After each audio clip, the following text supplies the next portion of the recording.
комиссии тибби гузоранд ё қарор қабул кардаро ба артиш фиристанд ин ҷиноят эътироф шуда аз ҳомиёни ҳуқуқ мегӯянд бо вуҷуди хотима ёфтани мавсими тирамоҳии даъват ба сафи артиш ба онҳо дар бораи ҷалби маҷбурӣ ва ё аблава шикоят расидааст. шаҳри хуҷанд аз вилояти суғд аз чанд дигар минтақаҳо муроҷиати шаҳрвандонро гирифтем ки то ҳол ҳадди ақал то 6 декабр вақте ки даъватшавандагон шаҳрвандони синни даъватӣ аз федератсияи Русия ба воситаи фурудгоҳҳо фуруд меоянд, онҳоро маҷбуран дошта ба артиш ба комиссариатҳои ҳарбӣ бурда истоданд. аз 2 декабр то 6 декабр айнан мо ҳамин шикоятҳоро гирифта будем, муроҷиатҳоро мо аз болои ин ҳаракатҳо шикоят кардани ҳастем.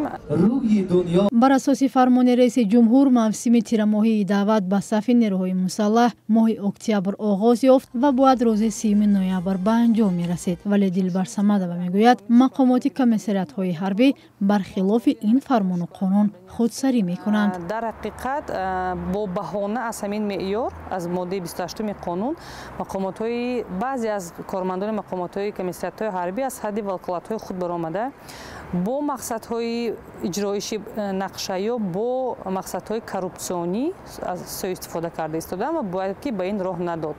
Даъват муҳлати даъват дароз карда нашудааст, қонун муқаррар кардааст, бо фармони президент баромонда шуд то 30 ноябр аст. идомаи сафарбар кардан ба артиш дар моҳи декабр сару садои зиёд дар байни муҳоҷирони ҷавон дар Русияро ки мунтазиранд даъват тамом шаваду онҳо ба хона баргарданд ба бор овард.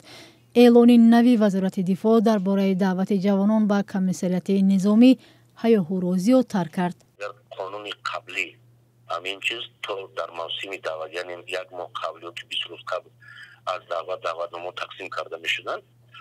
дар тарҳи нави қонун дар бораи гурдадории ҳарбӣ ва хизмати ҳарбӣ омӯзиши ҳайати шахсӣ, яъне омӯзиши захираҳои даъвати сафарбарӣ ва ҳам омӯзиши захираҳои даъватӣ дар давоми сол идома меёбад.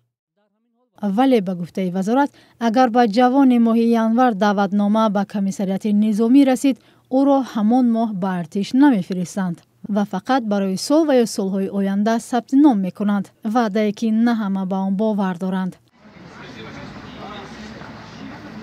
дар Тоҷикистон даъват ба сафи нерӯҳои мусаллаҳ ҳамеша ба ҷанҷолу кашмакаш олуда аст. азбаски аксарият аз хидмати ҳатмӣ дар сафи нерӯҳои мусаллаҳ сарпечӣ мекунанд ва довталабона ба артиш намераванд, мақомоти интизомӣ онҳоро аз кӯчаву бозор ё бистари хобашон бардошта мебаранд. сабаби парҳез аз хидмат ҳам бадрафторӣ бо сарбозон дар воҳидҳои низомӣ аст ки гоҳҳо бо худкушиву маъюбу маълул шудани ҷавонон меанҷомад.